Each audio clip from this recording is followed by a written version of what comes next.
Hello, Blake Rudis here, and today I'm going to do something that I don't normally do on YouTube. I'm going to put up a live event replay from an event that I had last month. Now, this event I think was very important for the subscribers of F64 Academy and F64 Elite. And if you're on YouTube and you're like, how did I not get this? So the way these work is that I put out to my subscribers, my email list of F64 Academy and F64 Elite, the opportunity to meet me live once per month. Now, if you get on my email list, you'll get notifications when I'm having these live events. Now, these live events are usually, once they're recorded, only available for F64 Elite members, and they're archived on the F64 Elite website. So if you go to f64elite.com to become a member, you can see all of the live events that I've ever done for the F64 Elite members. But today, I'm going to share this live event with you in its entirety, from the very beginning all the way through the Q&A at the very end. And I'm doing that because this topic is something that I get a lot of questions on. It's called the genre box, and I want to help you, if you're stuck in a genre box, get out of that genre box today with this video. It's pretty cool. So that's enough out of me right now. Let's jump into this genre box concept. Okay, so this live event is strongly focused on this term genre box. Now, it's a term that I kind of created to help myself understand why people say the things that they do after I create a tutorial for them. And what I found is that a lot of times people are stuck in a genre box. So what's the genre box? Well, the genre box is basically this mentality focus that you have of, I edit landscape photos, so I need to know how to do this for a landscape photo. Or I edit portraits, so how would I use your landscape technique for a portrait? Or I only do architectural photos. How am I supposed to use this technique in my architectural images? I actually get those questions quite a bit, and I'm going to be quite honest with you. It is my #1 absolute pet peeve when it comes to being a photo educator. I'm trying to say this as kindly as possible, but imagine this, okay? So you're in college, okay? Your teacher says, I need you guys to do a report using the MLA style, yada, yada, yada. They introduce you to the MLA style and what MLA style is, and then someone raises their hand and says, okay, that's great, thank you. Can you write my paper for me? I'm doing my paper on this. So this genre box is kind of the same concept. I'll create a tutorial, and at the end of the tutorial, someone in YouTube will say, that's great, but how would I use this on a portrait? And I kind of want to say, well, that's great. Why don't you use it on a portrait? Okay, my frustration is seeping out of me. I know. I'm sorry. I'm trying to tone it down. The thing is, what makes me most happy is actually when someone leaves a comment that says, I see that you use this on a landscape photo. However, I'm a portrait photographer, and this thing is awesome. It works great because of X, Y, Z. So what I'm going to do today is I've got 4 different types of images. I've got a landscape photo. I've got a portrait photograph that I got from Adobe Stock of a beautiful woman here. I've got a architectural photo from inside a church in Arcachon, France. And I also have a wildlife photo of a bald eagle. So I feel like I'm covering 4 very strong genres that a lot of my subscribers to YouTube and F64 Elite tend to process. So what I'm going to do today is, I've never done this before, but I'm going to use 5 things. And every one of those 5 things I'm going to use on a different photo. Okay, so if I use a tone curve on this photo, I'm going to use a tone curve on another photo. Now, I'm not necessarily going to show you how I'm doing what I'm doing. I'm going to tell you why I'm doing what I'm doing and what I'm focusing on when I'm doing that. Okay, because I have this strong feeling that the workflow of tone, color, and artistic effects is all you need to know in order to process a photograph. And when I say that, there are certain things that happen in your tones. There's certain things that happen in your colors, and there's certain things that happen in your effects. But what I know of all photos have pixels. And all those pixels need tonal adjustments, all of them need color adjustments, and that photo needs your artistic rendering or your artistic effects to make the viewer feel what you felt.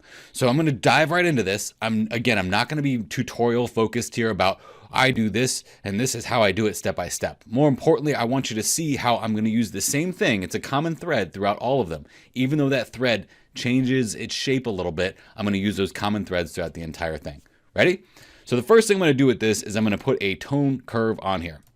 So with this tone curve, all these images right out of Adobe Camera Raw are just your basic settings. I basically pressed auto on them and pulled them into Photoshop here. So I'm looking at this tone curve. I'm going to make my darks a little bit darker and give it that S curve type of look. Make my whites a little bit whiter or a little bit brighter. Might even bring those darks up just a little bit more. Now, because I brought the highlights up, I'm going to double click on this.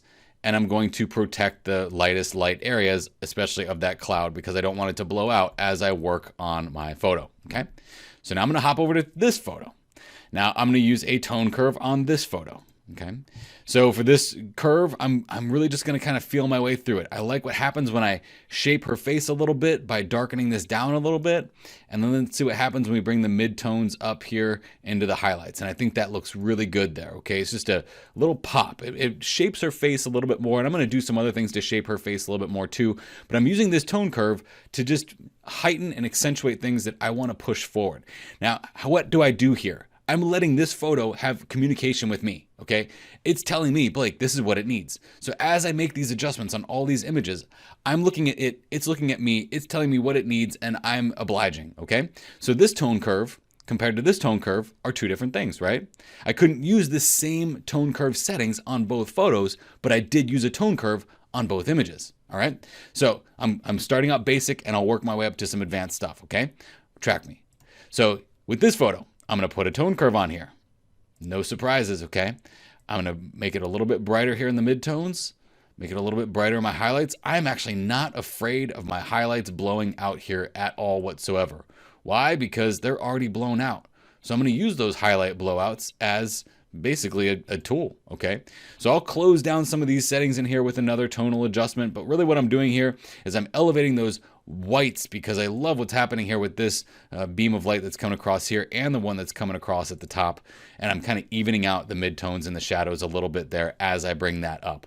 Again, this tone curve used on the other ones with these exact settings wouldn't be what I need to use. I can't use that on those other images. It might not look that great, but what it's doing here, it works out really well for this photo. Okay, let's go into this one. Now I'm going to put a tone curve on here. Okay, I'm just going to brighten this up a little bit. I like what happens when I'm getting a little bit more brightness there. And then I might press Alt or Option and look at my darks here and see where I start to do some clipping on those areas there, and then brighten this up a little bit and see where I'm going to do some clipping.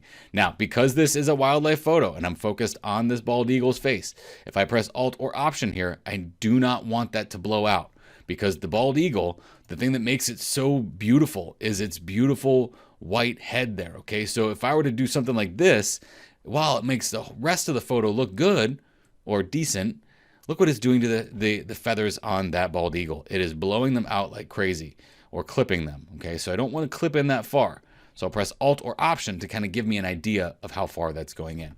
Now again, this photo has different tonal variations than the other three photos.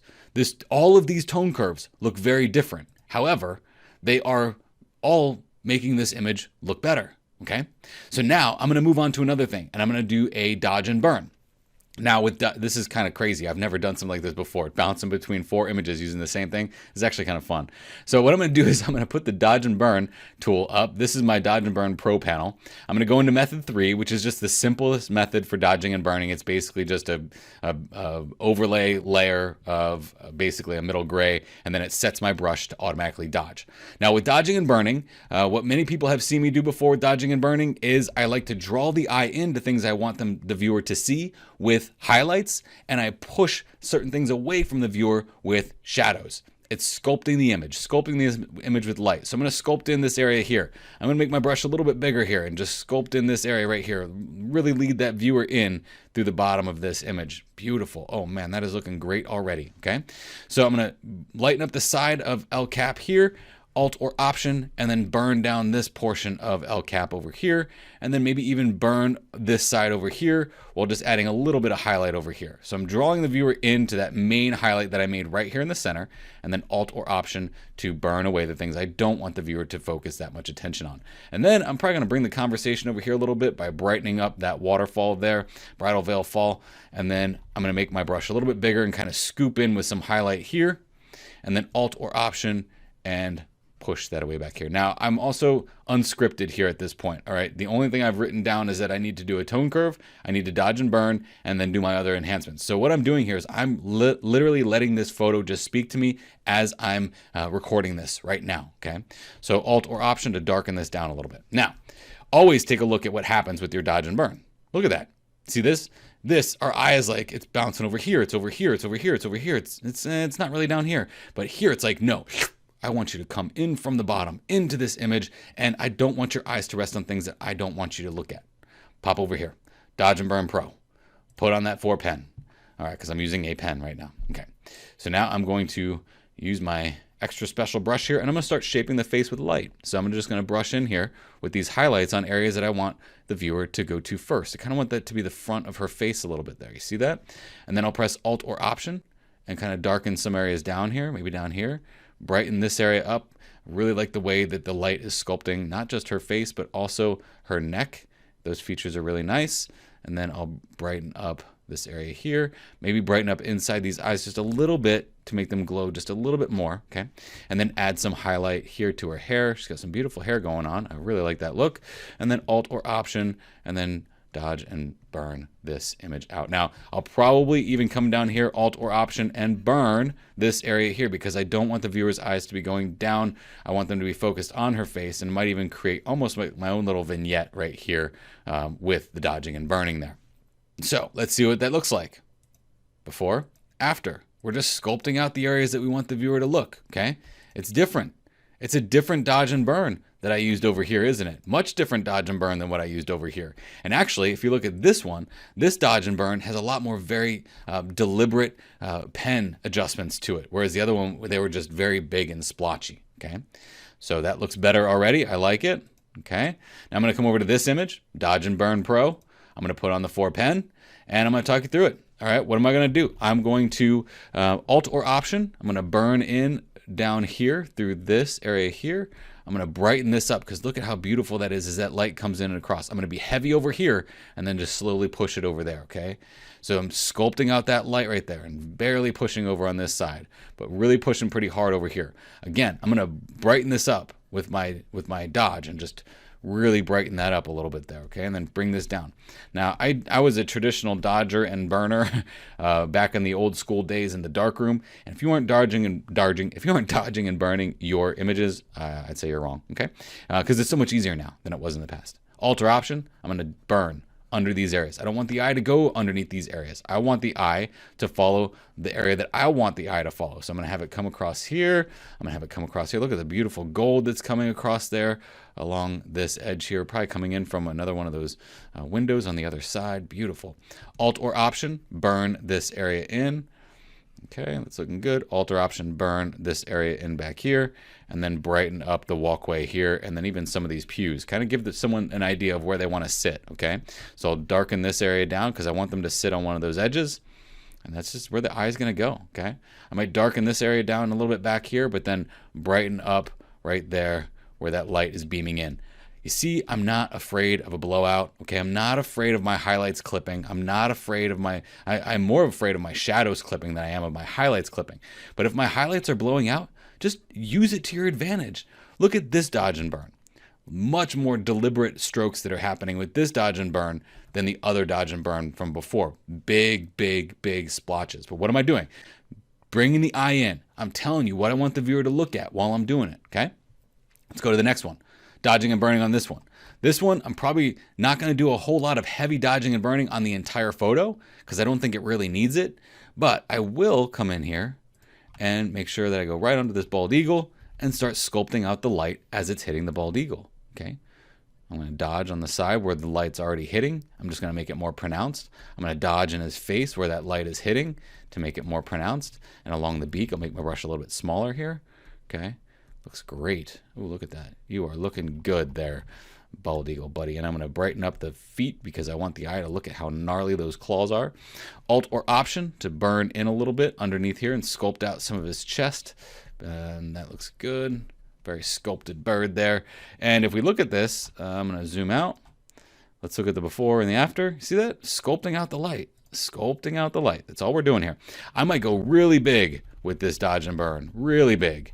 And then I might, just go really big with this dodge and burn. And then I might just brighten up some of these clouds in the background here. And then make my brush a little bit smaller. And then burn, because burning is going to bring out the color of those blues. Burn around here, okay? Burn around here, burn around here. And that looks good, okay? So over here, we did 4 very distinctly different dodging and burnings, okay? All I'm doing here is teaching you why I'm doing what I'm doing and what it is that I'm trying to accent. So that tone curve is tone. Dodging and burning is tone. I kind of put those into the same category. So now we can move on to color, okay? So what I'm gonna do with color is something that I haven't really done recently with color. I haven't really done many videos on this, but I'm gonna use the color balance tool. And this color balance tool, the reason why I'm using it is because this color balance tool can be used to both make artistic expression, but also be used for color correction. So when I use it for color correction, you're gonna see how I'm gonna do that here. This image is awfully magenta. It's got a very strong magenta cast. So I need to offset that. So what I'm gonna do here to offset that magenta cast is I'm gonna add some green to those midtones, okay? And then as I look at this, it looks like the midtones need a little bit of red in them, and those midtones might need a little bit of yellow in them as well, okay? Very small adjustment, but look at what it did, especially just to those midtone areas. Then I can further refine this, go into the shadows, and say, okay, shadows, let's make you a little bit more on the green side. That's looking good. And then a little bit more on the red side to offset the amount of green that I'm adding in there. That looks good. Now we'll go to highlights. Again, I have preserved luminosity checked here.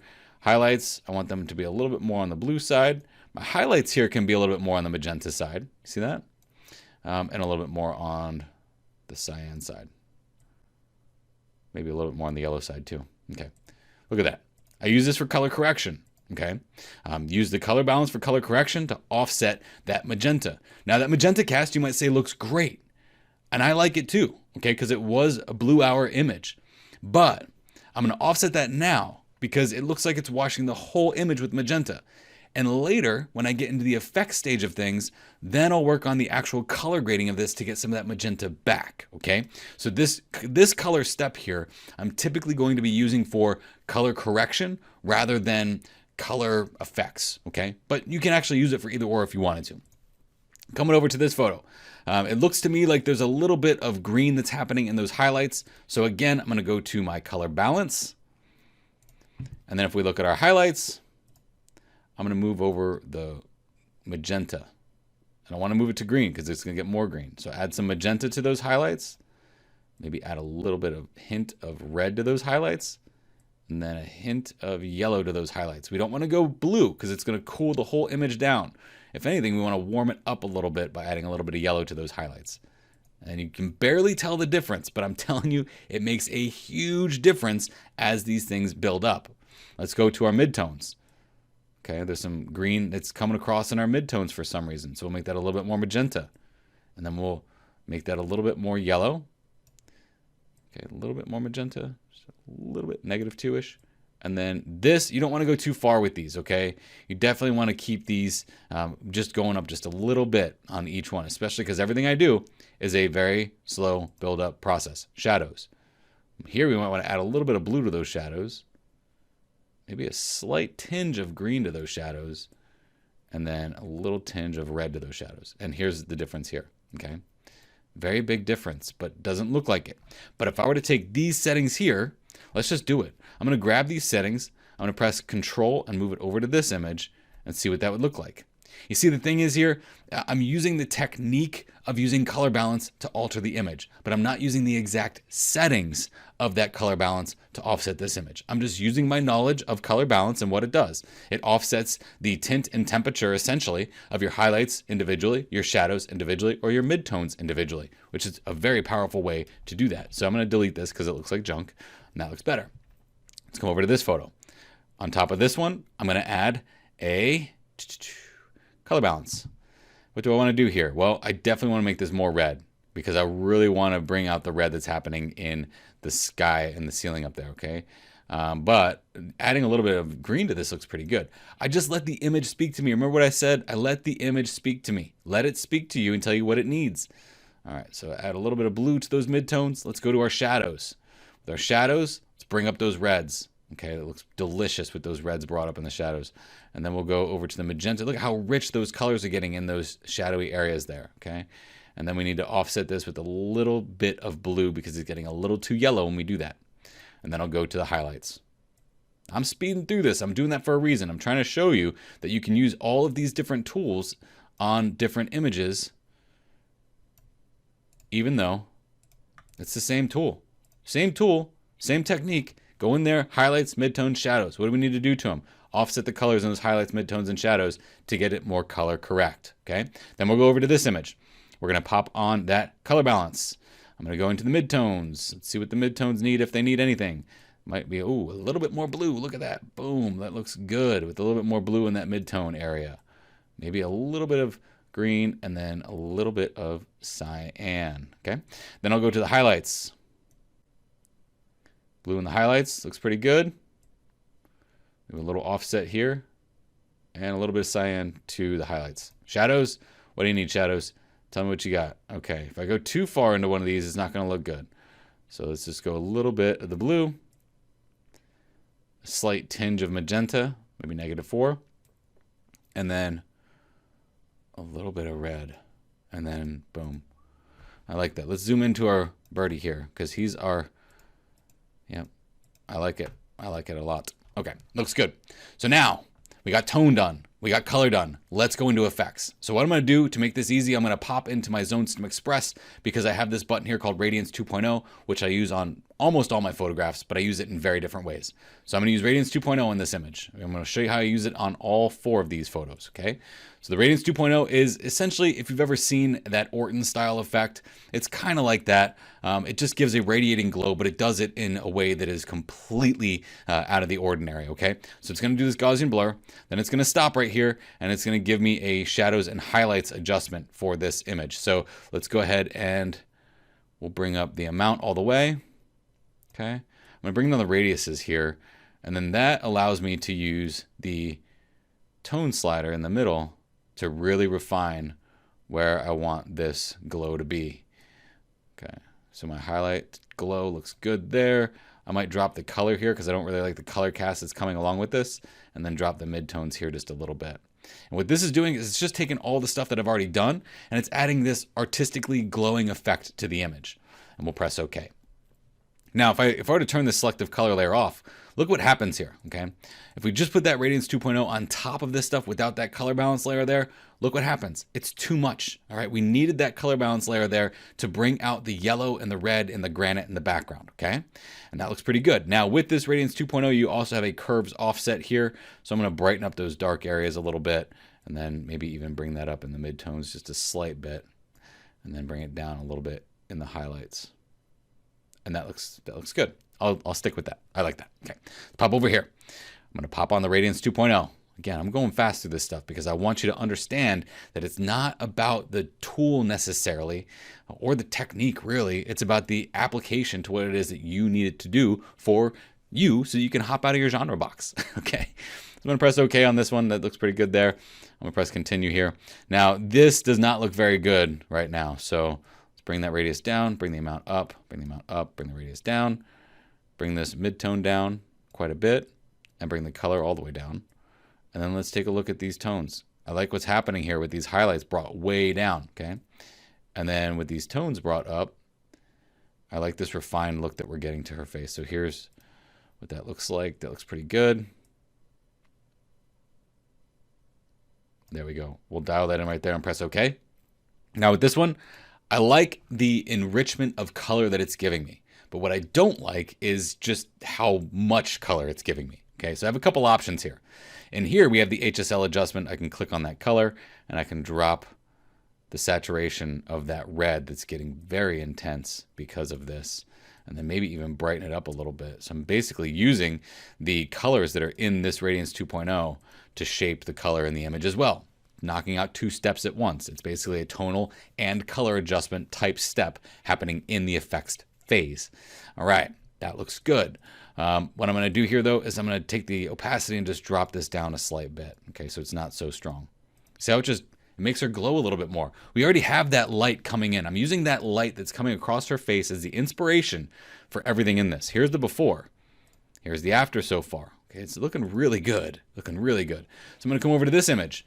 I can't wait to see what the Radiance 2 does to this one. Radiance 2 on architecture looks awesome. So we'll press continue here. And then I'm going to bring this up just a little bit more. Bring it down, bring it up. Yeah, I'll bring it up. I like that glowing effect there. All right, press continue. Let's see what we get here. How are we going to shape this one out? Okay. Oh, wow. Look at that. That looks good. Okay. Bring that radius down. Let's bring our midtone down here so it's not quite so potent. That midtone slider there will make the deeper dark areas much more rich. And we'll bring the color down too, because I don't like the color cast that's happening here. And then these highlight areas, look at what happens with these glowing highlights. Oh my gosh, this is how you create mood. Look at that. We are sculpting this image out with this Radiance 2.0. Man, oh man, that is gorgeous. Okay, I like that, but it's a little too strong in the shadows. So what do I do?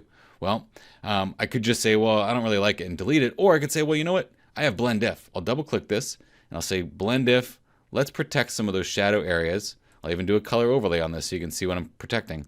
To protect those shadowy areas there, and we'll transition them all the way through the shadow to about 5 and then in through the midtones, just about there. I don't want to go too far up here with that. I want to still see some magenta up there because that is where a lot of that love is happening up there to make that beautiful light happen. I'll turn the color overlay off and look at that. My gosh, man, that's a hamburger. You could eat it. It's gorgeous. All right, so now I'll go over to this one. What am I going to do here? Well, I'm going to pop on the Zone Sim Express. I'm going to hit the Radiance 2.0. Okay. Continue. And look at how this is shaping up. He's looking nice. Press OK. And then I'll press... The Radiance 2.0, honestly, is basically like a refinement of dodging and burning. It's basically a very intense dodge and burn that also brings about some color along with it. And just refines everything, your tones and your colors at the same time with this dodging and burning style effect, if we want to call it that, okay? And that is looking great. I like it when that mid-tone is a little bit higher. What you will notice here, though, especially with this Radiance 2.0, is that if you have areas that are transitioning from high contrast to low contrast, like this tree branch into the cloud in the background, you may get some haloing around those edges. So what I'm going to do here is I'm going to double-click on this. And then in those highlight areas, I'm going to move this over and I'm going to protect those highlight areas from receiving this Radiance 2.0. And that will help shape out where this is actually going. It's going in my darkest dark areas and into my midtones while leaving my highest highlights completely alone. That way we don't have that nasty transition. So you don't have to use this as an intense adjustment like we saw here. Incredibly intense here. Okay, you could almost double this. Let's press Command Control J, see what that looks like. You could almost double it here and still have a good look. But if we try to double it here, press Command Control J to double that, it's not going to look that great. So what you want to pay attention to are the principles of editing. Tone, color, and effects. But just know that in each one of those categories, you're going to have to do something different. So let's wrap this up. Let's land the plane. I'll talk about color grading now. So color grading this image out. Okay, I'm going to go into palette effects. And I'm going to use the same color grade for every photo. Let's see what happens, okay? So I'm going to, on top of the Radiance 2.0, I'll warm this up a little bit, add a little bit of warmth to that, and then let's go ahead and refine that with a little bit of magenta in column number 4. Let's say I'll use the same columns on every image, but I won't use the same colors, okay? Because all color grading is different. I need to let the image speak to me, okay? So looking at this, I like it in the darkest dark areas, don't necessarily like it in the highlights, so I'll say no lights. And it won't happen in those highlights. Let me look at the warming color here. I like what's happening in those midtones. So maybe I'll say only midtones. And there's my color grade, okay? So I'll press Alt or Option, and there we go. There's the before and the after. Really intense here on this warming and also on this adjustment here. So I'm also probably going to drop this color burn down to about 30% opacity and maybe 10% fill, okay? That looks a lot better.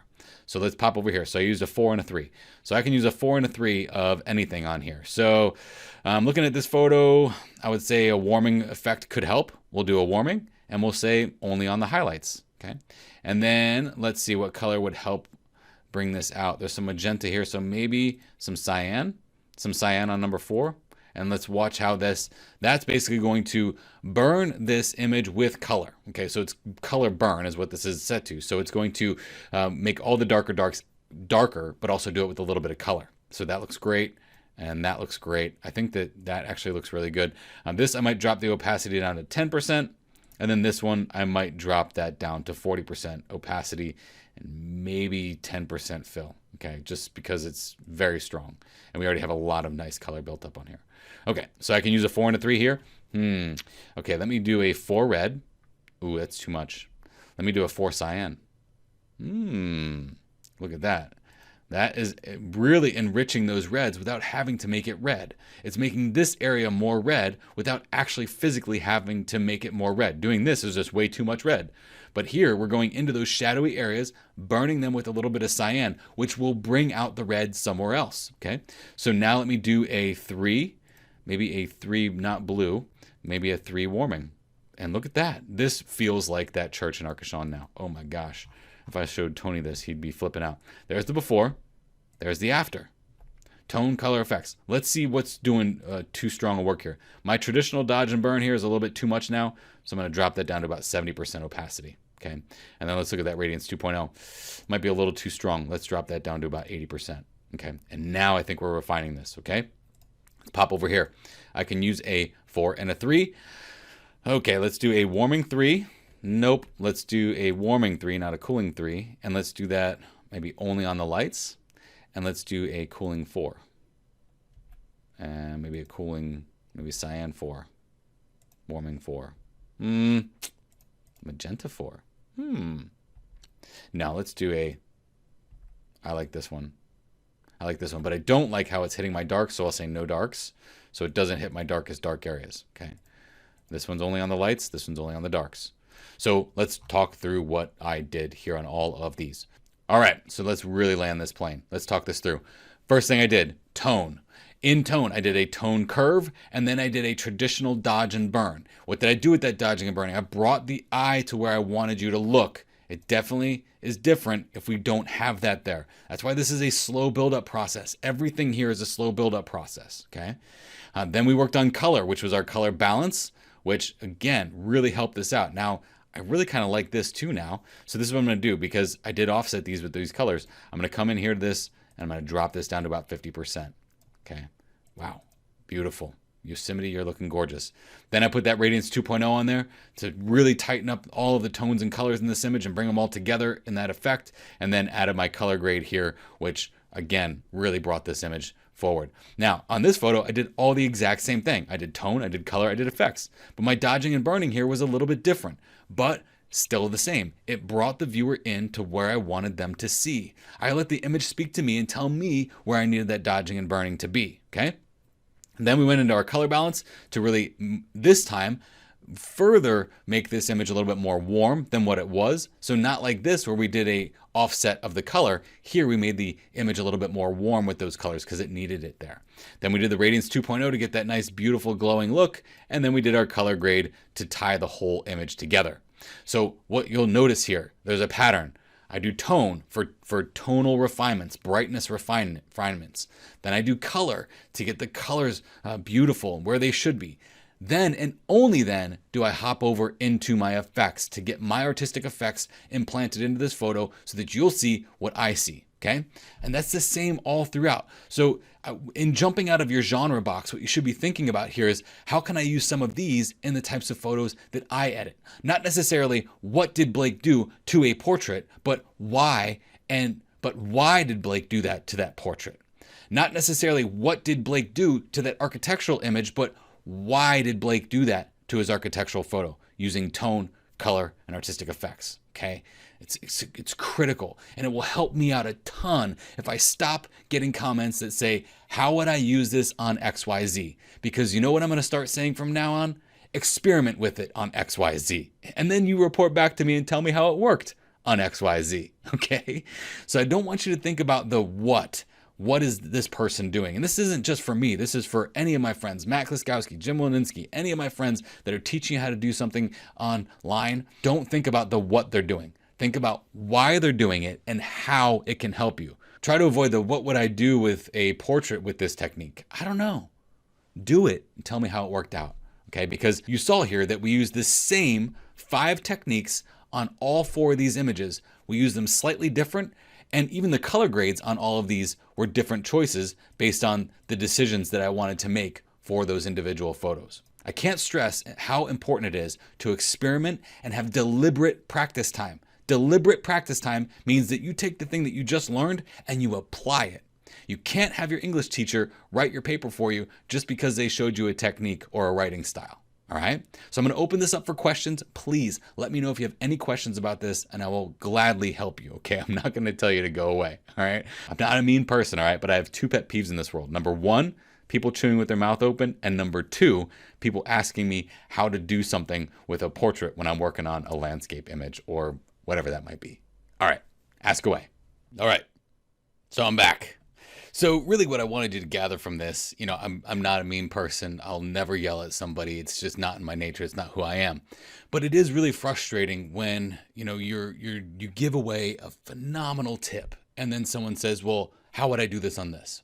So what I really want people to take away from this is the number one most important thing you can ever do is called deliberate practice, period. Okay, so here's what deliberate practice is, just so you know. So let's say I play basketball, okay? And I want to practice getting better at my free throws. I actually have to practice getting better at my free throws. That doesn't necessarily mean that I go out there and I play basketball with people who aren't very good at basketball, okay? That means that I go out there and I shoot free throws all day long until I can't shoot another free throw because my arms don't work. And the same thing happens with me in Photoshop. So people wonder, how do you know so much about Photoshop? It's called deliberate practice. It's called, I took the curves adjustment layer and I beat the crap out of it for at least 15 weeks straight until I really understood the curves adjustment layer. So I want to empower people to get better at their process. But what I find is a lot of people want me to make their process better. I can't make somebody's process better. I can give you all the tools in the industry that you could possibly imagine, but I can't make your process better. I need people to have deliberate practice. I need people to set aside time for experimentation. That is a huge importance, okay? So don't just sit down just to edit a photo, because deliberate practice with a certain trick doesn't necessarily mean you sit there once, you try it, say, oh, Blake, that's crap, it doesn't work. So someone said chewing gum with their mouth open. That's another pet peeve. So Sue also said, I never gave a thought to your workflow being limited to a specific genre. And this is interesting, Sue. A lot of where this comes from too is that I put out these things like the Zone System Express and palette effects. And then the immediate first thing I get is, well, I'm a wedding photographer. This doesn't pertain to me. Well, it does. I just so happen to not do a whole lot of wedding stuff. But if I did, I could still use these tools. So that's one of the frustrations I get. That's easy to get over. I've got a lot of canned emails that I just send out that have all the stuff that I want written in them anyway. So, many people might not find themselves in this genre box. And if you're watching this and you're saying none of this applied to me, then awesome. You are exactly where I want you to be. That's perfect. If you are watching this and you feel a little convicted by that, I meant no harm, no foul to this, okay? I really just want to tweak some things in your brain. As I told you, I've been doing a lot of studying on the brain and neuroplasticity and neuroscience and all these things that happen to do with the brain. A lot of things that I'm coming up with on this, I'm finding out that not many people, it's a very small percentage of people in this world that hear something and apply it to their life. A lot of times they just hear it and they let it be an external source that moves them, rather than being an internal person that says, I heard that and this is what I'm going to do with it. So a lot of times people will see a strategy or a tip that they learn in Photoshop, but they externally just let it be there instead of internally saying, how would I apply that? Okay, so that's all I'm trying to do here. I'm trying to get into your brain, tweak some wires, reconnect them, push them all around, and mess around with your head a little bit. Someone said, Robert says, it helps to see the results on the action you make in the workflow. I should more dare. Yeah, definitely. I mean, here, I've never done this before. And actually, when I recorded this video, I recorded it yesterday. I opened up 4 photos and I just said, I'm going to record this. And I didn't make any plot or structure to it whatsoever. I just went and I let those images speak to me. And that's critical. A lot of times when you ask someone a question about their process, I will guarantee that most photo educators are coming up with an answer because they feel the need to come up with an answer for you, when a lot of times that answer is, I let that image tell me what it needs and I do it. And a lot of times that's how I edit my photos too. It's like, I can't tell you what I would do with a portrait photo unless I see that portrait photo. I can't tell you what I would do to this unless I see that, because I let that mood that I have come into the photo. I let the connection that I have with the photo and the photo, how it's speaking to me and what I want to get out of it, I let that be a conversation that we have together. So I work down here in my office by myself. Maybe I've worked down here by myself for a little bit too long because I'm having conversations with photos. But when you think about a photograph, having a conversation with somebody, it's really critical, because I could show you my piece of work and I could tell you all day long about it. and you can be like, oh, wow, that's great. Or I could not be in the room and I could have that photo in front of you and you could still have the same conversation about it. That's because I implanted those thoughts, those feelings, those words and emotions into that piece, so much so that when you saw it, you could feel it. All right. And you had that conversation with the piece. So a lot of times I just let it be a conversational thing. So Heike says, in the end, it comes down to finding a set of tools that always work for me, and then it need Blake to do a video and say, try this trick too. Yeah. So I know I'm always gonna be mixing this thing up, and I know that a lot of people have a hard time following my process and the things that I do, and that's because I'm always innovating on things. But the things that I learned 5 years ago, it's not that I'm not using them anymore. I'm just using them in a different way because I've allowed my process and my workflow to get more refined based on the things that I've learned and the deliberate practice and experimentation with those things into my workflow. So that's a great point, Heike. So I love the process of tone, color, and effects, says Paula, but a little confused as to the order of applying other things. Example, with portraits, I typically will use frequency separation on the face, want to clarify, and will practice when I would do that in relation to tone, color, and effects. So that I would consider to be, it depends. Okay, so with frequency separation, a lot of times what you're doing with frequency separation is you're taking the tones and the colors that are in the image and you're sometimes smudging them to make them disappear in other places. What I would say for frequency separation is do that first, or try to do it as first as possible before doing your work on the top. It's kind of like a composite. I consider frequency separation kind of like a sky replacement. I'm not going to do all this work on a photo and then at the very end of it replace the sky. I'm going to replace the sky first because that sets the mood and the feeling of the image. So I know I've got like a little pimple mark right here on my face. I would remove that in Adobe Camera Raw before I went into Photoshop to edit. Frequency separation could also remove this for me before I would go to edit. So I would consider frequency separation as being one of those things that you do first, because it's not really a tonal based thing. It's not really a color based thing. It's an image manipulation thing. So those image manipulation things, I'd probably push those to the beginning so that when you do your tone, color, and effects, it's a smooth transition along the face instead of having parts of it being done on top or underneath or in between. Okay. So Betty Lou says, thank you, Blake, for all your education. I'm a photographer of pets, horses, and wildlife, and I already learned a ton from you, and my work is really growing, so yes, it does apply to all genres. Yes. See, I just started photographing wildlife, I guess so. You can call it that. I just went and photographed some bald eagles, and they are pretty wild, and it was a lot of fun, and they were out in the wild. But I appreciate that because, I didn't really edit any wildlife photos of my own until just this month. So, and I was using all my strategies too. And the thing is, when you understand that you have a set of principles that you live by, like I live by a certain set of principles. I call them foundations. There are many foundational things that I've collected over my life that make me who I am. Okay, so I'll give you a couple of those, for instance, and how this plays into workflow.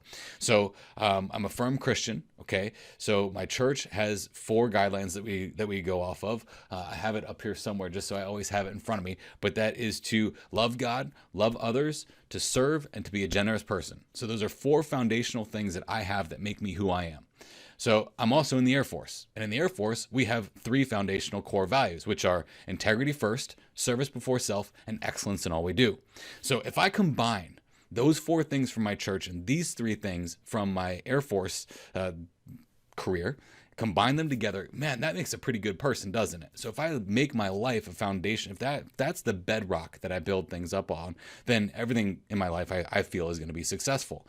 There's a couple foundational things in my marriage. There are things that I will not do or situations I will not put myself in because I've already had conversations with my wife when we're 75 years old looking at our grandchildren. Now, she doesn't know that, but we've had these conversations in my head because I future paced myself to that point with these foundational bedrock things. So the same thing happens with your photos and your workflow. I'm giving you a little personal information here, but if you combine that with the principles that you go into with photo post production, there's nothing that can come at you that's going to be difficult. Okay, if you really think about tone, color, and artistic effects, knowing that every pixel in your image has a brightness value, which is tone.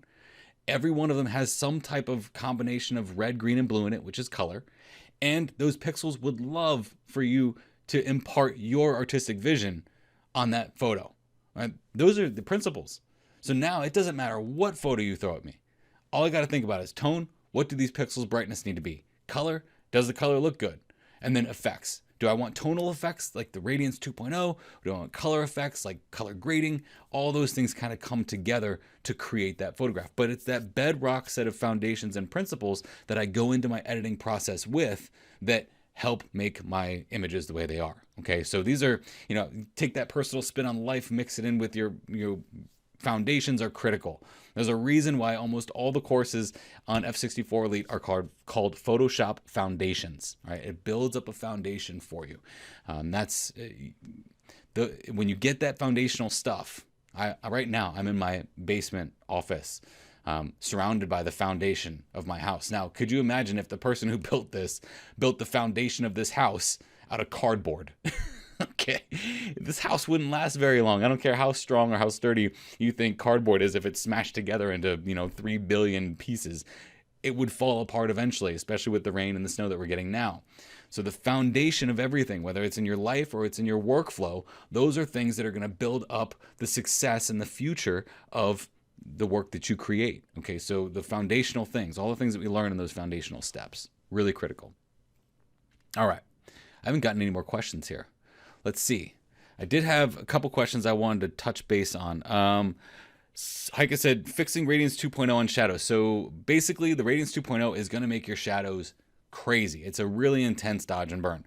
So there's two ways you can fix it when you put Radiance 2.0 on something. Number one is after you do the Radiance 2.0, you can go in with your blend if, and you can blend that stuff so that it doesn't hit your shadows quite as hard. Or you can make sure that you don't go too intense on your shadows to begin with as you go in, so that you don't end up getting the Radiance 2.0 being too strong on your shadowy areas. So either you protect those shadows going into it, knowing that your shadows are going to get boosted up with the Radiance 2.0, or after the Radiance 2.0, you protect them later. So those are two ways that you can fix that. Let's see here. Do I have any more questions? I'm wondering if maybe the questions got broken here, because I'm not seeing anything here. Let me move to something else. Looks like the last thing I got was thanks, makes sense. We have 41 people here that are live, but it looks like the chat is not working. That would be very interesting. Okay, so the other question that I received was, do I always dodge and burn? The answer to that question is not necessarily I don't always dodge and burn. Okay, if I see that the photo needs dodging and burning, I'll do it. But someone said you scared us. What happened, Paula? Oh, it didn't break. No one just said anything. That's great. So because of the shadows, so let's go back there because now the chat thing is working. Heike says because of the shadows, she never really dodges and burns before the Radiance 2.0. She lets the Radiance 2.0 kind of act as that dodging and burning, which is great because as we are talking about dodging and burning right now, I might not always deliberately dodge and burn with my dodge and burn tool or with dodge and burn techniques, but I do very routinely, almost always, use the Radiance 2.0. I know that didn't make any sense. I do very routinely, almost always. I use the Radiance 2.0 a lot. I don't know if there's a single portfolio image that I have on Instagram or Facebook or wherever that might be that doesn't have the Radiance 2.0 on it. And it is a very strong form of dodging and burning. So I would say that if I'm not actually deliberately dodging and burning with my hand, I am doing some type of dodging and burning techniques that are going to make my darks darker, my lights lighter, or transition the eye somewhere into my photo. Another version of that is kind of like using the spotlight. If you've ever used the spotlight that comes over the top of a photograph that in the Zone System Express, it's called the radial spotlight. That radial spotlight is kind of like a burn in a very distinct spot. So I do dodging and burning a lot, just maybe not the deliberate form of dodging and burning with the hand like you saw me doing today. So it's obvious you love color grading. I noticed you have color graded your basement room magenta. The basement room is just a light. So I can actually color grade this any color I want because I have a remote here that can change those lights. So now it's like a cyanish color. The magenta looks good on video. It looks good on YouTube. Okay, so that doesn't really mean much. It's just a little remote and I can change the colors if I want to of the lights that you see around my office. They're hidden all over the place. See, they're hiding. I don't really color grade my office magenta. It's just the light bulbs. I like the blue. I like the cyan. Whatever works. It all works. So Sue says, never use Radiance 2.0, must give it a go. Definitely use the Spotlight. Yeah. So these are all great things that are coming through here. Off topic, could you tell me what pen you use again? Yeah, I use this thing called an XP pen Star G640. I'll type that in here. There's also a video on YouTube about it. I did not get paid by them to do this. I just really think it's a phenomenal pen. And it's cheap. It's like 30 bucks. Star G640. It's hard to talk and type at the same time. But the XP pen Star G640, it's a very inexpensive pen, and it does one thing for me. It makes pen movements. That's all I need it to do. I don't need buttons. I don't need whistles. I don't need to set a timer. I don't need it to make my food for me. So there's no sense spending, in my opinion, $300 on a pen and tablet. Blake, when I try to use the radial spot, I can't seem to see where exactly it is hitting. Any suggestions on how to see it better? Yeah, so Mary, the spotlight, it's a gradient. So in order to move it, you're going to have to double click on that gradient to get in the gradient editor thing that's there. And then you can click on your image and move it around. That's how you move the radial spotlight. So you just move it to where you want the eye to go. Where you want the eye to be drawn to. That pen doesn't work so well with a Mac. I had to send it back. Oh, that stinks. Well, I guess I've had Mac users use it and they say it works fine, but you know, I guess we're getting a report there from a Mac user that that pen doesn't work very well with the Macs. So take that for a grain of what it's worth. You know, it's only 30 bucks. In the photography world, $30 is nothing. It's like a drop in the hat. So yeah. It's about 2:51 here. I'm going to go ahead and stop this. I'll go ahead and sandwich all this stuff together, and I'll get this up online on F64 Elite. If you need anything, let me know. Have any questions about anything, shoot me an email to Blake at F64 Academy. If you are an F64 Elite member, this will be up on F64 Elite very shortly so that you can watch it whenever it is that you would like to. It will be there for you. All right. I want to thank you all for taking the time out of your day to join me. I really appreciate it. It's kind of soggy out here, so you guys lifted my spirits. All right. All right. No more genre box. You guys got this. All right. Bye, Paula. Bye, everybody. You guys have a great day. All right, so as I said at the very beginning of this video, these live events are typically for F64 Elite members. If you're interested in becoming an F64 Elite member, you can click on the card above. That'll take you to a website where you can become an F64 Elite member and jump in on these live events and see all the archived ones that I've done over the last 4 years that I've done on F64 Elite.